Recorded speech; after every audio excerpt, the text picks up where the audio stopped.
Hey everybody. Finally getting around to the big unveiling, unboxing, whatever you want to call it. These have been coming in over the last couple of weeks, and I figured I'd just make one big mass showing of what's come in. And I decided a while back to do something a little bit different and started collecting the NASCAR Car of Tomorrows, the ones that were so popular, the ones with the rear wing instead of the spoiler on the back, that most people generally hated. I thought they were all right, but saw some on eBay, and I figured, what the hell? Let's go for some of these. I don't have any of them yet. The more I have the newest Carrera uh, NASCARs that are out, the next gens or whatever the hell they're calling them, and figured, well, let me get something in the middle. I have 60s, 70s, late 60s, early 70s NASCAR, and then I had the newer ones, but nothing in between. So here we go with this, and it's the Kyle Busch car. I can remember how the hell these open. Oh, I gotta cut this first. All right. These containers are a little bit different than what I'm used to, so bear with me.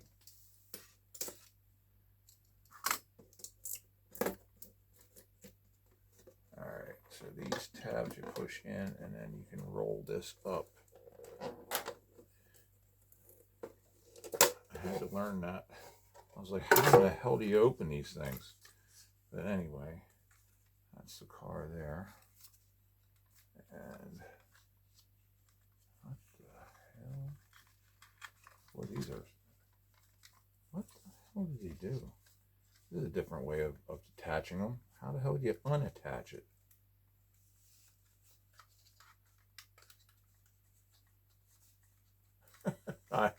All right. Well, in any case, I'll get it off the base at some point in time. But that's the number 18 M&M's Toyota.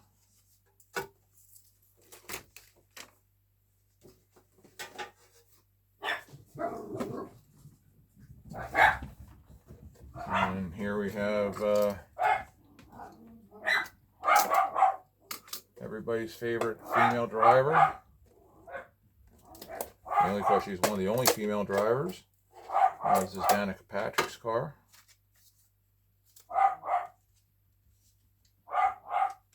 Oh, at least this one's a little bit different.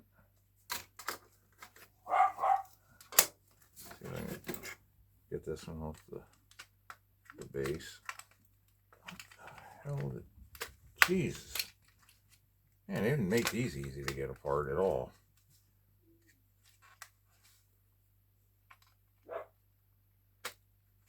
Alright, I'm going to have to figure that out later. But there's the Danica Patrick Chevy. And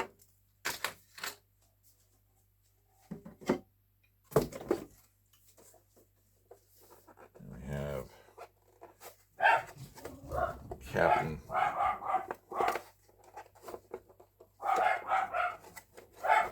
Captain Bland. Of course, the dogs are losing their minds over what I don't know yet.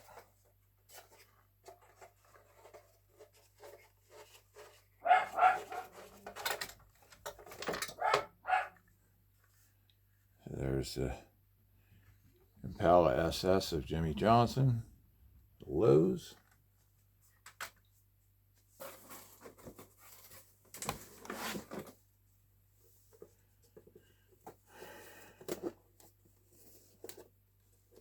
This one here's the Biff. Rest in peace. He was one of my favorite drivers. Unfortunately, what happened to him and his whole family and the people that were with him was a damn shame. But that's the Ford Fusion, number 16, Sherwin-Williams sponsored. I could have gotten the other one. I like this paint job better, so I decided to go with this instead.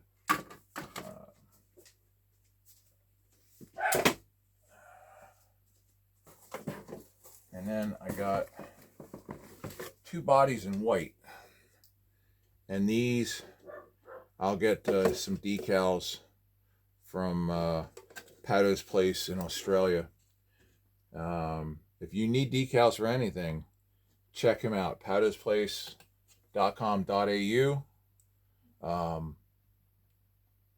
For NASCAR stuff, he's got all kinds. I mean, all years. I mean, he's got peel and stick. He's got water slide, all scales. He goes, I think, all the way from 164th all the way up to 118th, up at least 118th. So there's anything that you want to build, especially in NASCAR, he's got other decals for everything else as well. Check that out. Hopefully that'll help somebody out. And next up, we got Cousin Carl.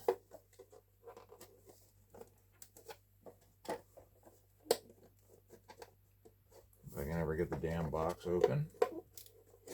Oh, it's a seal. All right. I'm not being stupid. It actually is sealed.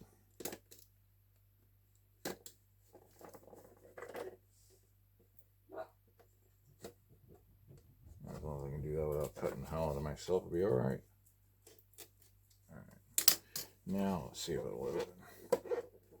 Yeah, that's better. The number 99 Aflac. That's a good looking car. Ford Fusion.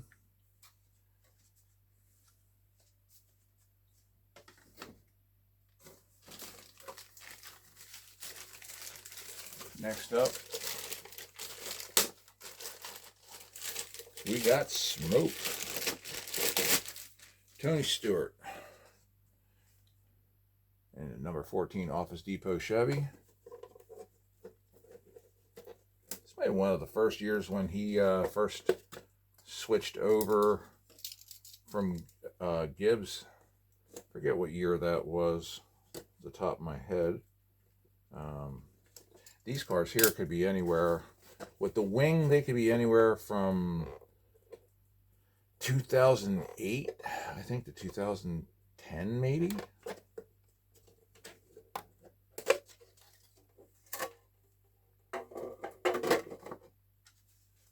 There's that one. Be fun to get these out on the track, see how they actually run. And I got some spare bodies. I got an extra Tony Stewart and a Interstate Kyle Busch.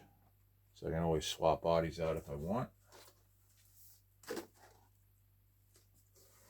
This was just a body. This is a Carrera. And I got to get a chassis for it. But they're one of the few that make the actual Dodge Avenger COTs. So there's a Kyle Petty one, a 45, that I'd like to pick up sometime too if I can come across one that's not astronomically priced. Some of these you can find online. They're over $200. It was like for the whole car. I'm like, I'm not spending that kind of money. Sorry. I'm cheap. I can buy more cars. I'll buy more cars for cheaper. Spend all that money on one. Okay. And then got the Jeff Gordon DuPont.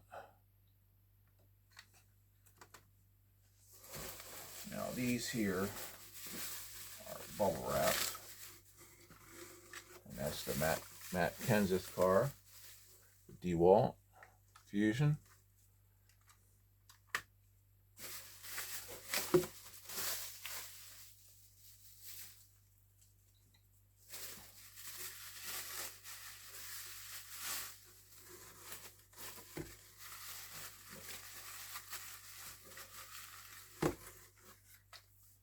There's the Denny Hamlin FedEx Toyota.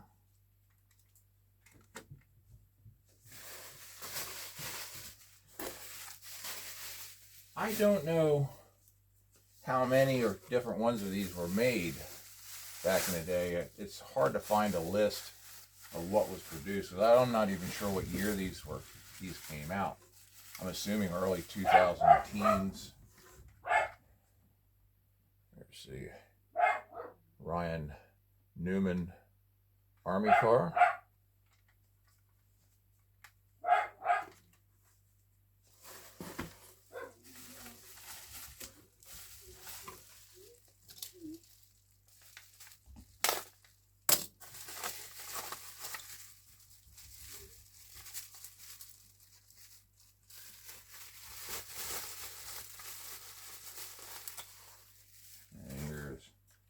Happy Harvick, who never seemed to be happy, which I guess that was an inside joke with his nickname.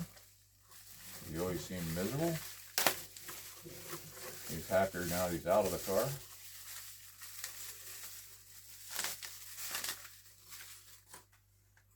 Junior! There it is.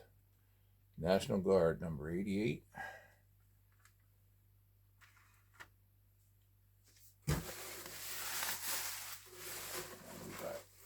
Two more.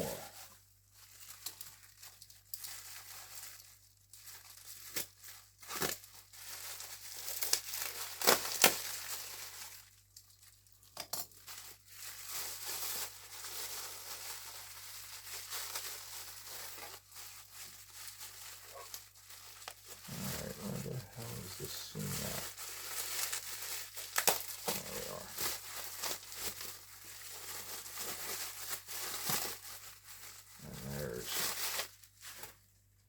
Jeff Burton, Caterpillar car. And last, not least,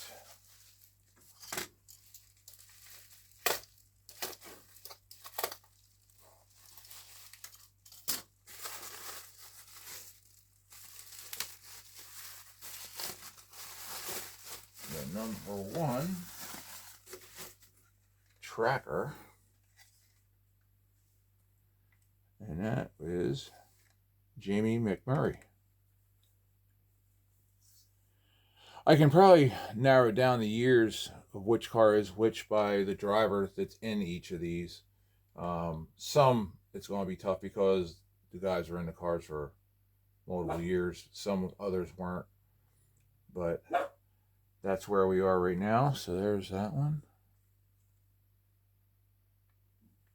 So all in all, I think I have 1, 2, 3, 4, 5, 6, 7, 8, 9, 10, 11, 12, 13, 14 plus a body that I need a chassis for, and 2 bodies in white. So it's a good start to a NASCAR grid. I don't know where you guys all are, but here in Southeast PA, it is cold as hell. NASCAR gets kicking off. Yeah, well, let's put it this way. NASCAR is supposed to kick off this weekend down in Winston-Salem at Bowman Gray Stadium. I don't see a hope in hell of that happening. There's no way. They're talking about, they already, with the storm we had last week, they got 8 to 10 inches down there, and now they're talking about a bomb cyclone hitting right in the Carolinas and another possible foot of snow. And it's 15 to 25 degrees down there. This clash they're going to run at 8 o'clock at night on Sunday if they could get it pulled off. I don't know who the hell is going to sit in the grandstands. It's going to be cold as hell. Sit in the grandstands at night. No sunlight, no heat from the sun at all, with the wind blowing off these cars, sitting on probably metal grandstands. That's a recipe for frostbite. I don't know who in the hell's bright idea it was, but NASCAR, just pull your finger out. Take it back to Daytona. If you're going to run the Clash at all, run it at Daytona. Unless you put a dome somewhere that you're going to run inside, this is a no win for you guys. You're going to look like a bunch of clowns. I mean, use your heads, guys. Come on. You already got egg on your face with all this bullshit from the what the hell? Oh, brain fart. The charters, all that noise and mess from the charters that went on. I mean, you're just compounding one mistake and error after another. Just save yourself some grief. Christ's sake. I don't know how many other people watch, but it's just like they got to get this figured out, because they are just making a mockery of themselves. I mean, you're going to try and, I mean, furthest they say, well, we're going to try and we're going to run the race. If we can't run the race on Sunday, we'll run it Monday. If we can't run it Monday, we're going to run it Tuesday. If we can't run it Tuesday, Monday, Tuesday, would you keep running until we finally get it in? Why bother? It's an exhibition race. Any car owner would have to be an absolute idiot to have their hauler sit down there and get snowed in. Where are you going to put all these team members, all these crew members, plus fans that are coming into town? Does Winston-Salem even have that much in hotel space? What are you going to do, camp out in 20-degree weather? I mean, come on. You gotta use a little bit of sense and just say, you know what? This experiment didn't work. We're taking it back to Daytona. Hell, run the Clash on the road course if you have to. If you want something different and you don't want to tear up a bunch of cars. But this is insane. I mean, it's just completely insane to try and run a race where it's the 1st of February, for one. It's going to be 20 degrees at best, and a possibility of a foot plus of snow. You're going to get people trapped down there with nowhere to go. I don't understand their mindset at this point. I think they've lost the plot. And they're going to wind up losing a lot of fans because of losing the plot. I don't know how anybody else feels about the what they've done. They've gone back kind of on the point system. It's still not what a lot of people wanted, which was a full season points like it was back in Winston Cup days. This is more along the lines of like the first iteration of the chase, although they're adding more cars. So I think there's 16 cars that are going to be eligible. My suggestion would have been run the first 32 races on points. The top 4 in points out of those 32 races run the final 4 races. 1 road course, 1 short track, 1 intermediate, and 1 super speedway. Whoever the driver is out of those 4 that accumulates the most points from those 4 races is the champion. Come face it, nobody's coming from 5th to win the championship anyway. So, but at least this way, it's more of what you had. You want to still have a playoff? That's great. You can still have 4 races. You're not going to know exactly who the champion is, whatever. But I'm glad they got rid of the win and you're in, because a lot of these guys, they just get the win early in the season and then they just coast. They do basically test sessions the rest of the year. They didn't run hard. They didn't have to. This way, they're going to have to run for points every race. I know a lot of people don't like the stage racing. I am okay with stage racing with the exception of having the cautions. My thought would be is you run the stages, you throw the green, white, the cars continue. You freeze the lineup where it is, the top 10 get whatever points you're going to dole out, and then you run the next stage and you do the same thing, and then the race ends and blah, blah, blah, blah, blah. But years back, I went to a race at Dover. The only caution flags during that race were for stages. We lost. Now it's a 1 mile track, so it doesn't take them long, even under caution speed, to run laps. We lost almost 20 plus laps to nothing. There was no wrecks. There was no reason for a caution, but it was just for the stages. And that's a waste. I don't know about anybody else, but I want to see a race. I'm not seeing a parade behind a pace car. Those laps shouldn't even count. If you want it, and let's say you say you want to say, okay, cars can come in and pit, then those caution laps don't count towards race distance laps. If you want to throw the caution, those caution laps don't count the race distance laps. Wherever you come out, that's where you restart. It's not like you're freezing the field and they're getting a free pit stop out of it. You still got the risk of screwing up a pit stop, you know, hanging a tire, doing this, not getting the fuel can out, whatever, which can screw up your pit stop. That's fine.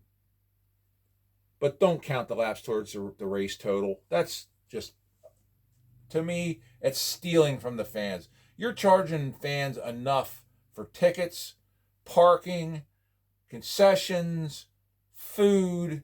I mean, to go to a race today, a couple of two. I mean, the last time my wife and I went, we got discounted tickets and they were still $60 a piece.